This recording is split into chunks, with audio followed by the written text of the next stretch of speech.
It's the Fulhamish podcast, your independent voice of Fulham FC. My name's Sammy James. Welcome to the show. Today, it is the return of regular service on the Thursday Club.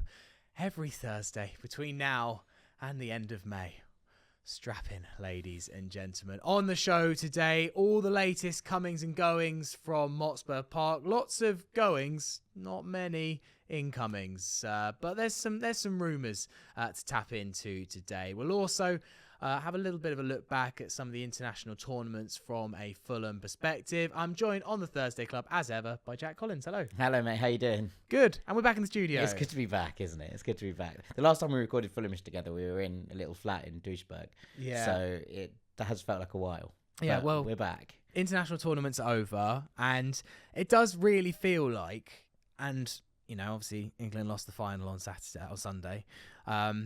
And my brain just instantly, full time of that match, I just went 33 days to United away. I just switched straight back into club mode. I'm already looking at transfer rumours much heavier than I did when the Euros was on. I don't know, just something in my brain, I don't know if you have the same thing, just goes, right, international football, it's been great, I've loved it. It's always a lot of fun. It's always way more fun than you think it's going to be in the build-up. And then actually, you know what? Can't wait. Yeah, I mean, I'm quite knackered. I've spent the best part of the last month basically nocturnal because I've been covering both the Euros and the Copa. So my sleep schedule has been absolutely all over the place for the last year. Obviously, it's fine if you're in America, and obviously Dean, who I work with on Ranks, has moved to San Diego, and he's like, it's really comfortable. You watch like the first game at midday, and then you watch another one at like 3-4 in the afternoon. I was like, yeah, that sounds nice. But unfortunately, it's going to be less comfortable for him when Fulham play the 12:30. Yes, yeah, absolutely, 4 in the morning for it. Although, how often are we on the 12:30 slot? No, yeah, not that often. So, yeah, it's been a long month, a really good month. I've enjoyed so much of it, and I've enjoyed both tournaments immensely. Glastonbury in the middle of it as well. So it's been a pretty full-on kind of 4 weeks, but yeah, I'm excited to sort of just ease back into club football mode and start to discuss different things, you know, across lots of different places, but to get back into Fulham and really dial back into this, because it's been hard keeping an eye on just what's going down. And I also think for a lot of clubs, I know Fulham are one of 3 clubs that haven't signed anyone yet in the Premier League, which is, you know, not great. Yeah, it's not great in terms of discussion, but it's also not great in terms of squad planning. But equally, I do feel a little bit for clubs when they're trying to sign players in the middle of, you know, a lot of players being on holiday, a lot of players being at international tournaments. And I think it's a difficult one to balance, especially if players you're interested in are at these tournaments or, you know, or are involved in leagues that are still going on. Look, Fulham are spending a lot of time, it looks like, looking at Brazil as somewhere that we're going to recruit from. And it's a little bit different in terms of the scheduling and things. So it's not always easy when all of this is going on. I do think it's maybe the time now to just switch focus back into a serious mode and start to get this squad ready, as you say, for a month's time when we kick off that opening game.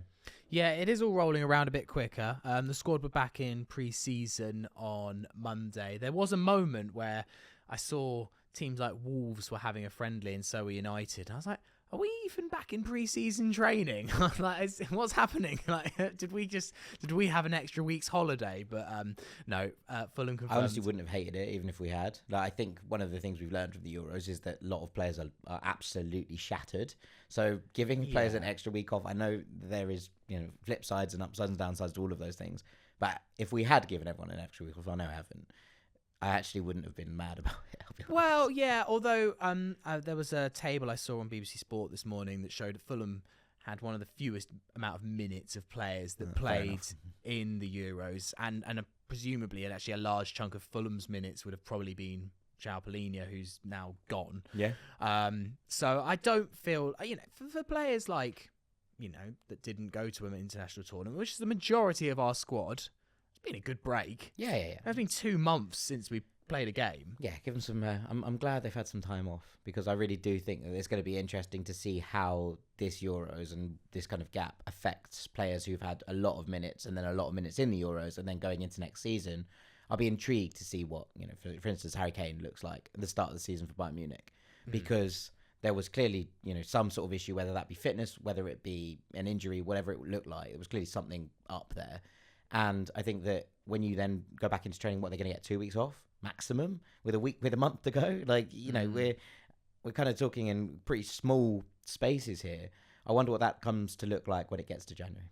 I think with that, plus the extra 2 group games in the Champions League and Europa League, I think teams like City and even City with the kind of resources that they have, I think it's going to have a bearing on this season. I really, really do. I think that teams in Europe are really going to struggle. And as much as I wanted Fulham to be in Europe this year, it's going to be so hard for teams to adjust. We would have been in the Conference League, which is less games, so it would have been yeah, all right. no, of course.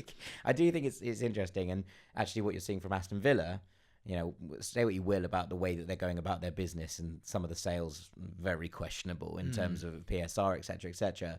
But in terms of what they're bringing back to the club and the players that they let go, Cameron Archer obviously rejoined. They're looking at signing Jaden Philogene again, bringing back that youth talent and just fleshing out the squad with players who have been there and done it already under Unai Emery or been around the squad, I think is a really interesting thing. And I actually think that a lot of their business so far has been very smart, even if it is slightly morally questionable. Yeah.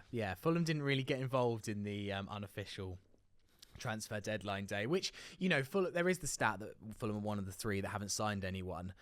Quite a few clubs in the Premier League have only signed players because they were obviously in a bad PSR position. We should almost be grateful that, obviously, I would love to us to make a signing, but I wouldn't have wanted us to just have made a signing just because we desperately needed to balance the books. Books. Yeah, agreed. So it feels like a good thing in some ways, but time is of the essence. There's been 2 departures. George and I discussed it a bit on Thursday. Joao Palhinha, Bobby Reid. And we spoke about how, Joao had been coming. Bobby, actually, it feels like, okay, that's a bit of a gamble from Fulham to let someone of that experience go. Let's address Joao first. It was his time, and I think most Fulham fans that I've seen are like, you've gone with our blessing. Could Fulham have got a little bit more money? Maybe, perhaps. But at the same time, this is what someone like you has been banging on about for years, that Fulham need to be doing more of, signing more Joao Palhinhas, getting them for a couple of seasons, turning a profit. Is just fantastic business what we've done. We have to repeat this. Yeah, 100%. I mean, you've doubled our money on a 29-year-old. That is not something that a lot of clubs will be able to turn around and say. And then what you've got to do is be able to identify that talent. Now, the question becomes, do I back Fulham to go and find the next Joao Palhinha? And look, we can discuss whether he's replaceable or not in a minute. But it's kind of, do we trust Fulham to get the next signing right or the next 2 signings right to be able to continue this? And that's where this system comes into its own. If you can do this regularly, you start to be able to, one, players want to sign for you because they, that you kind of seen a stepping stone club makes it sound a little bit disrespectful, but it's kind of a pathway club. Yeah. And actually, you've seen so many sides, and you're talking about some of the biggest sides in the world, right? Borussia Dortmund are famously this kind of club. They bring players in because the players know that when the offer comes in for them, eventually, Borussia Dortmund will sell at an appropriate price. And I think that, therefore, when Borussia Dortmund make an offer for a young player or someone who maybe is destined for the very top, that player goes, well, yeah, because I know that if I go there and perform, they won't stand in my way of trying to get to the Champions League. And look, let's not beat around the bush. Fulham are not going to be a Champions League club in the next 5 years, right? Yeah. It's just not there. We have to work our way through the systems. And look, it's very difficult to break down that. Definitely difficult to break into such an elite level of club. But what we can do is use that ability to turn a profit, but also to develop players. And it's something that Marco Silva's been excellent at. We should be utilising that as much as we can. As you say, Joao deserves his shot at the big time. I think he's been one of the best 6s in world football for the last 3-4 years. Even before he was at Fulham, I was very, very impressed with what he was doing at Sporting. So when you kind of put all that together, it does feel like an appropriate moment for him to take a shot. And I actually do think the fee eventually, and fair play to Fulham for actually standing, their ground on this one for a long period of time, does feel pretty reasonable. Now, there will be people who'll be like, well, look, I've just seen this player going for more money and he's not as good as Palhinha. But considering he's 29 years old and there's almost no sell-on fee for Bayern to be able to, take a gamble on, I think that's good business. Okay. And any thoughts on Bobby? I'm really sad about this. Yeah. I think, having given, and I know a lot of people have spoken about Palhinha and been like one of the best players we've ever seen in the shirt, and I absolutely agree. Couldn't agree more. I think Bobby Reid is one of my favourite players ever to wear the Fulham shirt. Just the versatility, the application that he put in, week out, every single time Bobby was on the pitch. You knew that he wouldn't shirk a single responsibility. Now, was he the best player in the world? No. But he was technically incredibly gifted. He was pretty much ice cold in front of goal. And you're one of those players that, you know, when we used to speak about Lucas Piazon like this, right?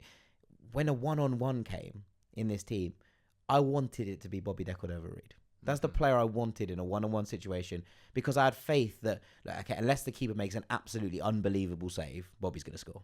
Yeah. And that's kind of, you kind of sometimes underestimate just how important that, like, just constancy is to a football club. And look, what he did, playing in how many different positions. I think he played everywhere for Fulham apart from centre-back and goal. You know, he just, week in, week out, gave everything. And I think that sometimes his technical ability was underplayed. And I think some of the goals he scored, and especially that one against QPR always stands out to me. It was such an important goal, such a game-changing moment. And it was just such a brilliant finish. I think that over the last 5 years, how long? 4 years? I can't I think it has to be 5. 5 years. He's been just an incredible servant to this football club. And I wish him all the best. I also do understand why Fulham haven't offered him a 3-year deal at this age. And Leicester have taken that gamble and offered him a 3-year deal. And you see what it is. I mean, look, last year suggests, I think Fulham offered 2, which I think would have been fair. 3 is a gamble, and I absolutely understand him going and taking that as well. But I was really, really sad. Sad to see Joao leave, but I was really sad. It hurt me in my soul watching Bobby leave. Yeah, no, I agree. I mean, the one thing about Bobby is, like, ice cold, great finisher, which still makes the Liverpool moment at Anfield and the Carabao Cup just even more inexplicable when he got. It was the one moment that probably absolutely cemented his place in folklore. But look, he was still one of our top scorers last season, and he never. You can never put it down to a lack of effort or lack of trying. He always gave his all in a Fulham shirt, and I think if you're a newly promoted club like Leicester, I think that's a brilliant signing. It's a great little move. You know, they're going to have a tough time staying up because they've got a lot of restrictions on them, Leicester, this season. And we don't know what the points deduction might be. No, but that's a smart bit of business from them. And I agree in some ways, like, you have to know maybe when you're a club when to take tough decisions, and that probably, I'm sure Fulham didn't do that flippantly. No, absolutely. And also, like, as in, Fulham had obviously put 2 years on the table, so there was obviously a desire to keep Bobby, but equally there's quite a thin line between, you know, being headstrong about wanting to keep your players and also not killing yourself financially by, you know, offering an extra year or whatever, when there probably isn't a sell on there either. You know, these are players who haven't got sell on value, so it's a shame to lose him. It's a real shame to lose him for free, I think. But given what's been offered to him by Leicester, I don't blame him for going. And I don't blame Fulham for holding that back hugely either, although I would have loved for him to stay in the squad. I saw this from Dan Cook, obviously of this parish. He said, assuming Willian leaves, Fulham would have lost 142 appearances from last season so far in departing transfers in Willian, Bobby, Joao and Tosin. He said, we've currently replaced that with no one. The season starts in a month. Every year I think we'll learn our lessons, but this is currently a disgrace again. Maybe that last bit's a tad harsh, but I do take his point. And if Tim Ream leaves, as has been mooted, obviously that's gone a bit quiet, that potential move to Charlotte. Charlotte, I think. Oh, it was Charlotte, yeah, sorry. He's from St. Louis. He is from St. Louis. But either, you know, the fact that that's gone a bit quiet, I wonder is if it's Fulham just being like, no, we actually need you to stay for another year because we've now lost a lot of the core leadership group from this team and we're going to need some heads here. You know, obviously TC is almost certainly going to stay. There was interest in Harrison Reed, but I can't see Fulham selling him. I think there's probably a sense of being like, you know, the turnover is going to be pretty heavy if, you know, if all of these players leave in some ways. And we've already seen quite a lot of players leave. I think there's only 3 players left from 2018-19. Harrison, Tom and Tim, which is pretty heavy squad turnover. It might be later than that. It might be 19-20. Yeah. So the fact that is, I wonder if that's a reason that Fulham are actually just maybe putting their foot down a tad on the Tim Ream thing because they just need otherwise that we'd have two first team centre backs. Yeah, I agree. You could add Luke de Fougerolles to the mix maybe, who actually I think may have been Fulham's longest tournament player. Yeah. I think he played in the third place playoff. He did, yeah. I mean, that was his first appearance for Canada, but still. He did okay, you know. He had a few nervy moments to begin with. But generally, I thought he conducted himself really well and real bright hope for the future against a good Uruguay side under Bielsa, who weren't, you know, shaking things up too much. I think Canada shook things up more than Uruguay did. They were a little bit unlucky, you know, obviously conceding very, very late and then losing on penalties. But I thought it was quite a composed performance from Luc de Fougeroux. So yeah, heck of an experience for him as well. Like, that's going to do wonders for his kind of growth and maturity and stuff. Getting to, you know, go to the semi-finals, even if he's just on the bench. Yeah, so like at that age, and then getting to, it's one of those where actually sometimes a third place playoff that's really benefited Fulham, because he's got to play in a big game against a really big opponent in a great occasion, but without that kind of pressure of an international tournament. Yeah, being a semi-final. He did really well. I'm very, very pleased with him. I mean, generally, Jack, how are you thinking that this is all looking? I mean, there is players on the fringes of coming in. It feels like the transfer rumours are hotting up. The one that's on everyone's lips, I mean, it's been on everyone's lips for like a year now, is André. And there have been very positive signs that he might be coming to Fulham. It always felt to me like we will use the Palhinha money for André. Yes, there's obviously questions about whether André is a direct replacement for Palhinha in terms of position on the pitch, but in terms of stature and using the Palhinha money, I always kind of thought Palhinha money will go to André. Yeah, I think it will. And the reports out of Brazil seem pretty positive.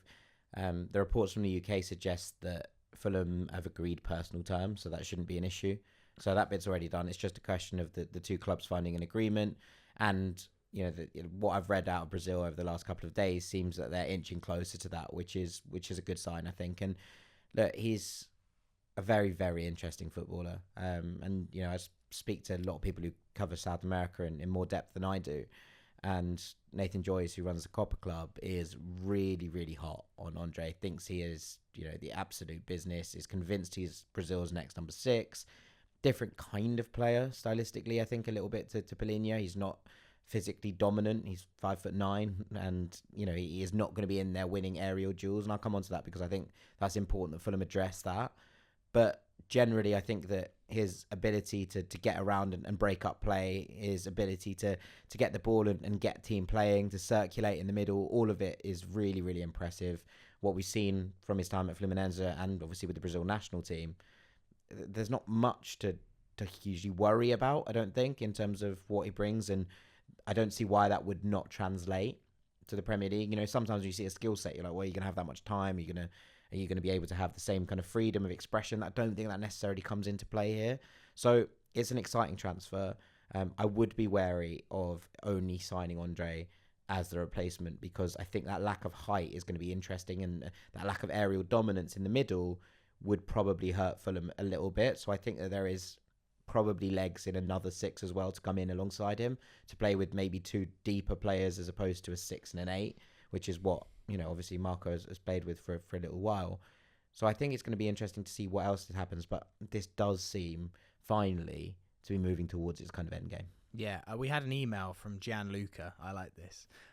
Says, hi, compliments for a great podcast. A Brazilian friend of mine told me André is coming to Fulham. I would be curious to learn whether it is actually happening. So if that isn't the ITK that we need. The reports look good. And there seems to be, you know, progress in the negotiations between Fulham and Fluminense from everything that's being, you know, fed out there from the people who are across this deal. I know Jack Talbot's been across it quite a lot. But yeah, I think generally the rumours out of Brazil and the kind of stuff we're getting out of those papers, and it's good because I'm trying to teach myself Portuguese, so I'm spending a lot of time trying to read in Portuguese to learn. Right. So, you know, if my translations are correct, which is always a question mark, it does seem like things are getting closer. In terms of that midfield balance, and we can have a bit more of a deeper discussion on this maybe closer to the season when we know exactly. I get the point of like a bit of lack of height, but does someone like Sasa Lukic, even if he not give you a bit of that alongside? Yeah. It's not generally nippy little sixes defensive midfielders are generally often known for being small and combative. Joao was a bit different in the fact that he also had height as part of his game. I mean, N'Golo Kante is the one that really comes to mind. Yeah, I mean, I've spent the last 5 years arguing that N'Golo Kante wasn't a six. So I think it's probably, something to consider. And I always thought that N'Golo Kante's best performances came when he was played alongside of someone like an Nemanja Matic, because he was obviously then not having to do that aerial dual work, and it also freed him up. What the kind of terminology I would use, and you have to bear with me a bit because I'm going to have to explain it, but I called Joao like an anchor six, someone who sits in the middle of the park, who isn't going to nip out to the wings to try and win the ball. And N'Golo Kante, I've always said this, kind of reminded me a little bit of, a Harrison Reid, and obviously not to the same scale, but Harrison Reid's best work, I think, is not when he's played at the deepest point in midfield. It's when he's given that freedom to nip around and break up play and smash about and basically be that little dynamo in there that means it's really hard to play through Fulham's press. And I wonder, Andre's a little bit different in that he's more of a ball-playing six, in that he gets the ball into those areas and he's very comfortable distributing it. And so he doesn't tend to fly out of position. He does break up play within that central area. I wonder if actually Fulham will look for someone like Vinicius Souza, we were linked with last week, who is more of that kind of anchor. Vinicius Souza is 6'2", 6'3". He's that kind of player. I think he was second behind Palhinha in terms of most tackles in the Premier League last season. I wonder if that Fulham are looking at that because it gives you something different in there and a little bit more kind of physical presence if there are games where under the cosh. And look, one of those things that Palhinha did really well and often wasn't maybe given the credit for was I thought he used to defend our own box really well for corners and free kicks. He's one of those players that's quite hard to get past on the first as the first man, and losing him, we will lose that. Now obviously you can shift players around to do different things, but that height I think has been an advantage in terms of the way that Fulham have played. And so I'm not surprised that Fulham are linked with someone like Vinicius Souza, because not only stylistically is he relatively similar to Palhinha in some ways, but actually just giving us that physical presence, I think, would be something that we'd probably look to. And look, the player I've been sort of banging on about for ages is Samu Costa from Mallorca. And not only is he Portuguese, and we fit into the Lusophone kind of nature of this squad, obviously Vinicius Souza would as well, but I think that his kind of profile matches up best to someone like Palhinha, and I'd be very interested to see what that looks like if Fulham would go in and be like, well, who profiles similarly? You're not going to replace Palhinha, because I don't think there's many anchor sixes in the world better than him, to be honest. I think you'd kind of struggle to find players exactly in that mould better than Palhinha. Now, you can definitely make an argument that Rodri is obviously the best number 6, full stop, on the planet. But behind him, I think the gap to the rest is massive. And I think that Palhinha is very much in that next cohort. And it's going to be very hard for Fulham to sign someone of that calibre, capability, off the bat. You have to find someone who's going to be able to grow into that kind of position. Yeah, I was going to say, it's one of those positions where it doesn't feel like there's that many of them in. No, and especially ones built in that kind of mould, strong physical sixes who want to. And actually a lot of them, and talk about Declan Rice, a lot of them don't want to play there. And this has always been my thing with Declan Rice. I feel like he is a very good 6, but he wants to play 8. I think he's very good there. I don't think he has the on-ball manipulation and that ability to play on the half turn that you kind of need in those spaces to open things out. What I think Rice is really good at is patrolling and breaking up play. But unfortunately, he doesn't want to do that. So it's quite interesting watching, how different sides play and how England have played. Because I actually think that if you had played Rice in that deepest role, it would have been absolutely fine. But he didn't want to do that. He wanted to be able to maraud forward and get involved in goal-scoring opportunities, etc., which I don't think necessarily plays to his strengths. And so it's intriguing that even when you do find players who should fit that mould, they're often like, no, I want to be more than this. I don't want to be. It's a bit like the old adage, right? No one wants to be a right back. Now maybe that's changed, but I don't think anyone really comes out and is like, yeah, I really want to be a 6. Where they want to get involved, they want to score goals, they want to be. Palhinha was a very notable exception. That Palhinha loved breaking up play more than he liked being in the box. Yeah, I mean it's a weird one because no one wants to be a 6. Everyone wants to be a centre midfielder though. Yeah, but not in the deepest role. Yeah, not the one who just patrols at the back and splits the centre backs, and it's more fun than being a centre back, in my opinion. Yeah, maybe.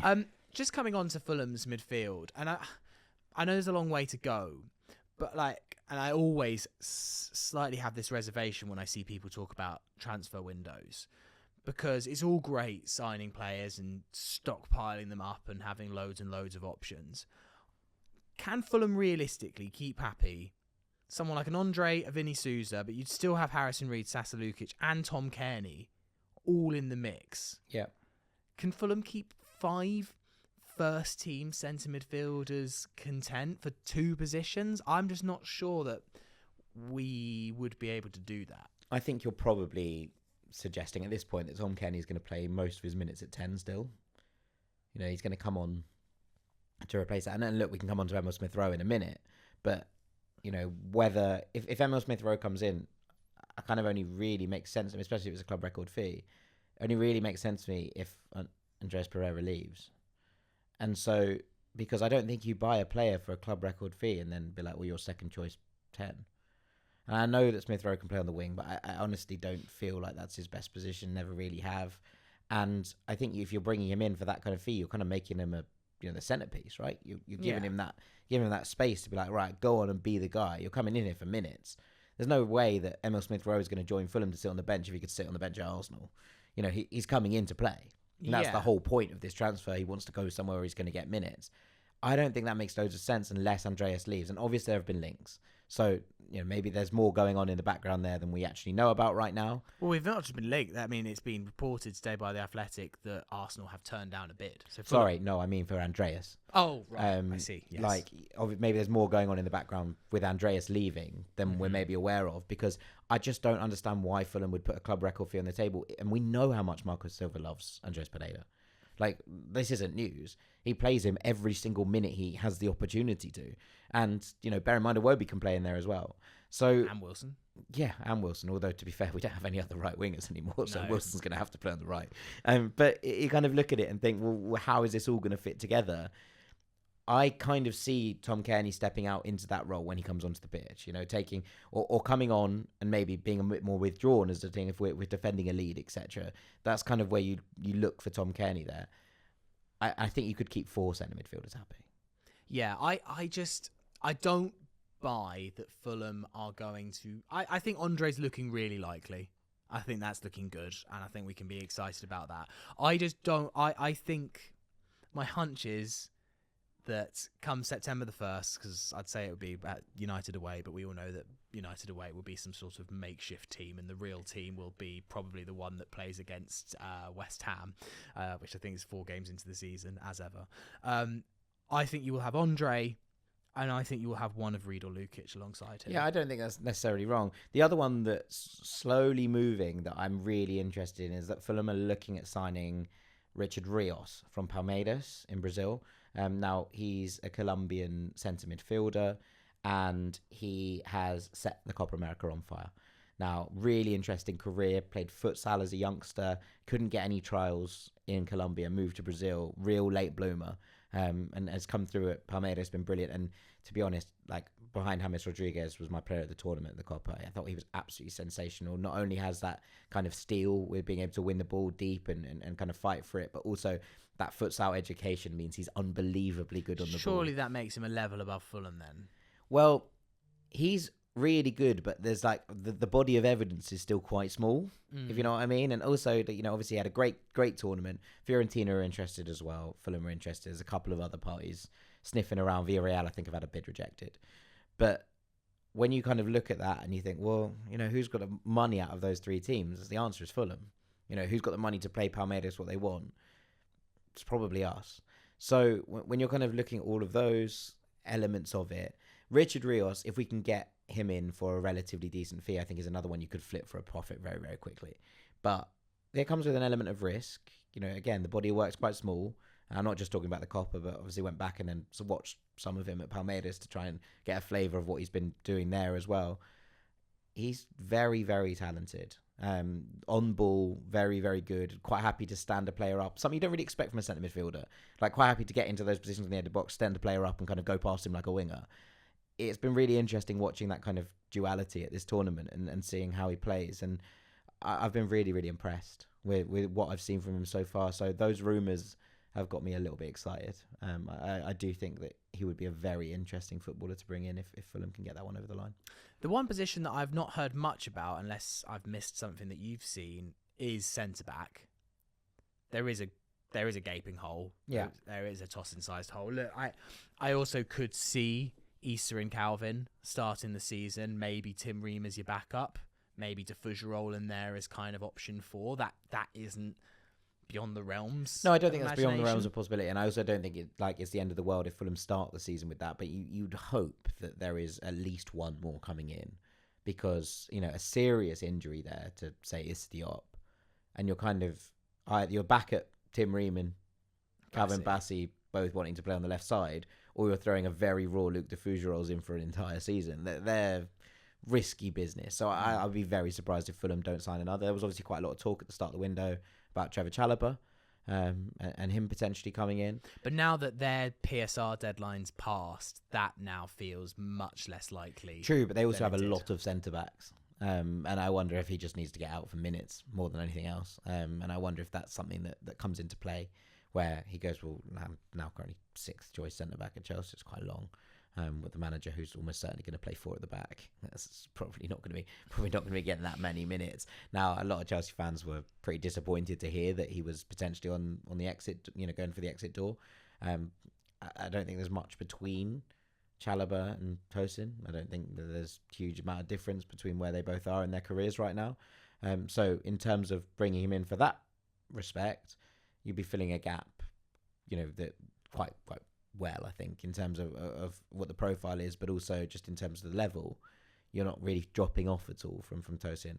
Whether Fulham can move forward, and I've seen Nottingham Forest had 12 million bid accepted for Nikola Milenkovic at Fiorentina, which I think would have been a very smart bit of business if Fulham could have got involved in that. Strahinja Pavlovic is someone that I've liked for a long time, although he is left-sided, so maybe that doesn't fit in quite as nicely. But there are options out there. I'm just intrigued as to which way Fulham go with this, if it's to try and buy someone young and talented and fit them in, or it's actually to go for a little bit more experience and get them into that back line just in case something goes wrong with the first choices. Yeah.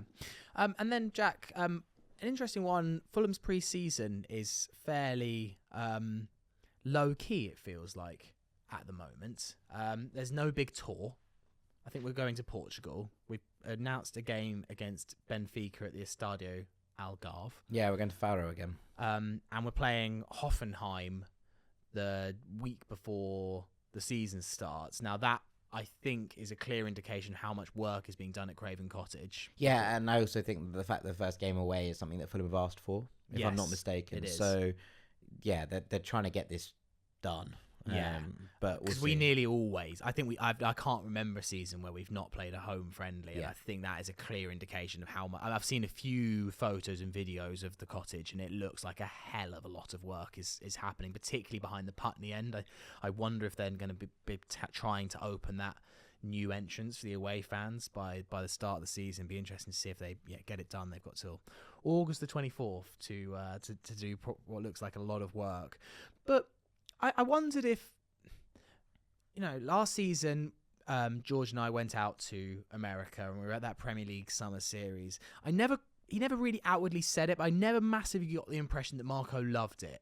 It was quite a lot of travelling, and it was quite intense. It was very hot, very, very hot, and humid, some of the games we had to play, and it wasn't that long before the start of the season either. I wonder if Marco's got his way this year in terms of, look, I get it, maybe occasionally we're going to have to do a bit of a marketing tour. Yeah. But this one feels a bit more like Fulham's coaching staff might have got their way for one where we just want to get our heads down and get ready for the season. Yeah, I also think that potentially with the amount of squad turnover, they've made it very clear that they're actually going to be, if we went out on a tour, and there is obviously a Premier League US Cup, I think Palace are playing in it and a couple of others. Yeah, I don't think it's official Premier League like last summer's one. It seems to be on Premier Sports, so I'm not sure if it's got quite the coverage that perhaps last year's one did. But there seems to be something. But I do wonder if Fulham have gone, or Marco's turned around and be like, look, we're aware that there's going to be a lot of squad turnover this summer. If we went out there, we'd just be playing youngsters, basically, because, post-Euros, post-Copa, there's going to be a lot of senior players missing. And, and we know that a lot of players are going to go out and probably come in the door. So there is a lot to kind of deal with, get your head around. So I wonder if that's played a part into it as well. Yeah, and he said last year that I think it made signing players difficult as well because he was in America and players he was based there. You know, the whole group Couple of hours ahead as well. The whole group were Right. out of action were for a large period, and then there's probably a couple of recovery days from the flying and all of that either side. So yeah, it feels like a very. I mean, there's only currently 2 friendlies listed, which I looked at the whole list of Premier League friendlies. No other club has that few. Yeah, we'll names. have some behind But it closed seems doors. like there's probably a boys. lot of. Yeah. I mean, I guess it comes to the point of like, what even is the point of an announced friendly? Like, Unless, I mean, it's obviously nice for fans to be able to travel to both the Algarve and to Hoffenheim, right? Nice, great stuff, enjoyable. Yeah. But you know, the flip of that is, are we gaining anything? Are we learning loads from our preseason friendlies? I don't think so. I don't think we come out of any of the preseason friendlies like, you know, that 17-year-old who played at right back is going to start the season, because we just know he's not. Like, I always think the one before the start of the season occasionally gives you a glimpse of what the first squad will look like. But as you said before, we won't know what our Fulham squad looks like or our Fulham first team looks like until midway through September. We just know that that's going to be the case. You can rage against it all you like, rage against the dying of the light, but like, it's just going to be the case because this is what we do. I wish it wasn't the case, but what more can you say at this point? We like to not learn from what we've done over the past few years, I think would be madness. Yeah. And just generally, Jack, before we finish, how relieved were you that England didn't win on Sunday? I mean, look, I would have been delighted. I wrote a piece about this and the whole kind of, like, it must be really fun to be an England fan. And having watched all of this tournament with firstly with you guys, obviously out there, and then with lots of my friends and with Dean and seeing everyone, you know, I was like, oh, I'd be delighted for a lot of people. I'd be delighted for Bukayo Saka. I'd be delighted for Gareth Southgate. I think he's a good man. I would have made my blood boil to see Declan Rice lift that trophy, of course. And I will be forever grateful. I will never, ever, you will never hear me say a bad word against Unai Simon ever again after that save, because I don't think I could have dealt with watching Declan Rice score one of the most iconic goals of England's career, like history. That would have done me. Also, can he shut up about drinking a pint? That is so boring. You've seen this? No. And Declan Rice is like vaguely teetotal. And after last Euros, he was like, if we win, I'll drink a pint. And he was like, after this year, he was like, if I win, I drink it. Shut up. Like, no one cares. If you want a pint, have a pint. If you don't. Like, whatever. Like, it just really, really annoys me. This became like a media thing. Would it really annoy you if it was a pint of Guinness? Oh, I texted a friend me, like, if he goes anywhere near a pint of Guinness, I don't think I'd be allowed to be held accountable for my actions. It also goes for, you know, Beamish, Murphy's, you know, whatever you want. But, yeah. Look, it was. I was sad for you guys. I think the better team won. I think in those situations and being neutral at a tournament, it really does come down to, like, I like to see it when the best team won. And I felt sorry for Colombia because I thought they were the best team at the Copa, and I was disappointed for them. Obviously, there was a lovely narrative in the fact that Lionel Messi was basically carried to his last trophy after carrying Argentina for so long. But I think generally with England, Spain, the better team in the tournament won, the better team on the night won, and I think often football is better when those things happen. You know, You want a team that play the best football, that have the verve and bottle to go out and actually take a tournament by the scruff of the neck, and you know, and to play attacking football and to play wonderful football and be enjoyable to watch. You want to see that rewarded because, you know, these things matter. I think you kind of look back at football and there's some big results in terms of history, and I think back to, obviously I wasn't alive, but you look back at Italy versus Brazil and that great Brazil team with like Socrates in it, and they lost to Italy, who were playing pretty catenaccio football, and then we had a decade of everyone playing really defensively. So I think that the narrative, maybe international football isn't as important as it was back then, but the narrative around, does defensive football win tournaments? Well, I don't want to see defensive football at tournaments as a neutral, right? I want to see teams going at each other. That's why Turkey-Georgia was so much fun, because everyone was just having a go. And I think that Spain winning probably gives credence to the idea that you can go out and play football, and you can go out and attack, and you can still win tournaments.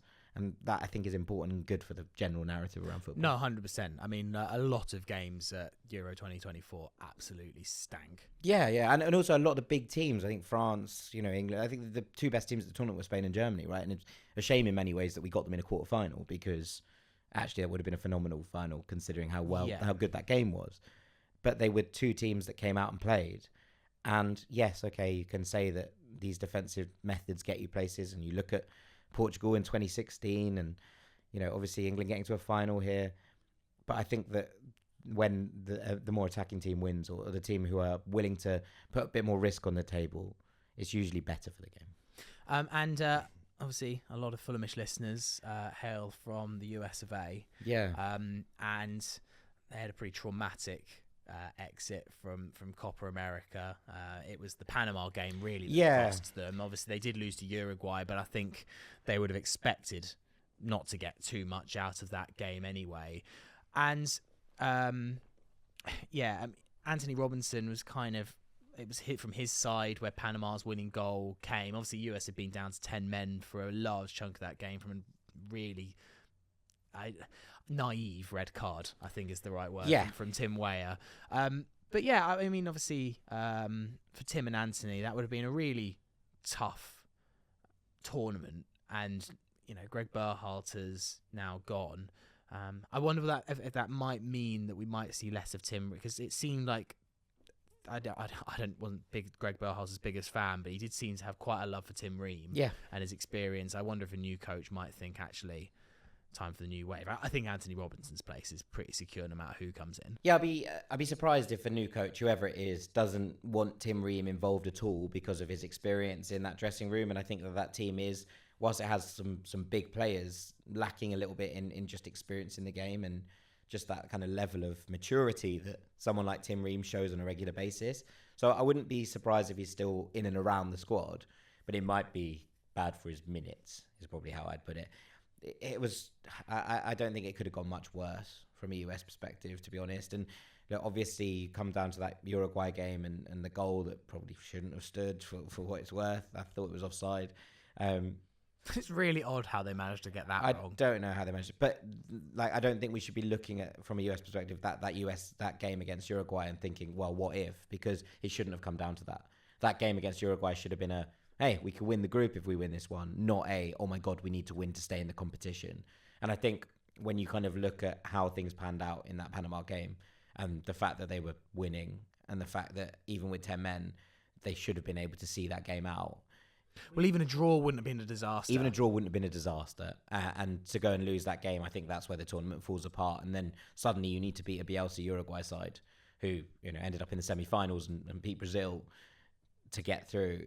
It was never going to kind of come to pass in that way. So, yeah, I think a lot of learnings from the US in this tournament, and it's going to be very interesting to see who comes in next. But I think it's probably for the best for everybody that Greg Berhalter's gone.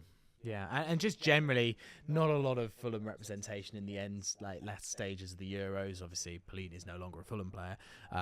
Timmy Castagna and Belgium went out pretty meekly. I think Timmy can hold his head up high for the hit performance that he put in. Yeah, he did okay. No disgrace. Belgium were dreadful, but he did okay. Yeah, and I think that'll do for the pod today. So regular service now on the Thursday Club. The day might change, which I know gets away from the fact that it's called the Thursday Club, but myself and Jack will now be doing pods all the way until the start of the season. I know that the Jack and Joe show is going to be firing up as well very, very soon. And yeah, it's nice to kind of get back on the Fulham bandwagon. Jack, thank you. No, thank you, Sammy. It's always a pleasure. And we'll see you on the next one. Have a great weekend. Come on, you Whites. You Whites.